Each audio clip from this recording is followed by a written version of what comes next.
X klasės, tai mūsų pagrindiniai konkurentai yra poliariai, kanamai, tokie maži dviviečiai bagiukai.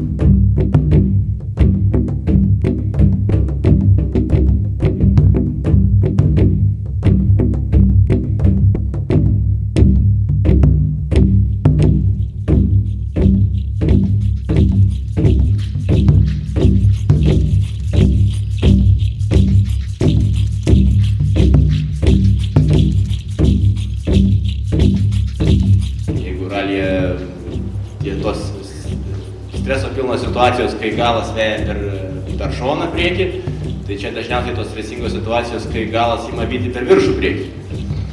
Tai ta specifika važiavimo jį skiriasi stipriai ir jau mes Lenkijoje pamatėm, kad su tokiu automobiliu net ir tuo vidutiniu greičiu, nes dar negalima ir teoriškai su tokiam techniniam parametrais negalim vytis ten tų miniukų, bet net ir važiuojant tuo bendru vidutiniu greičiu tikrai daug darbo ir aš jau buvau pamiršęs, kad rally reidas yra tikrai sudėtingesnis, negu man iš šono atrodė.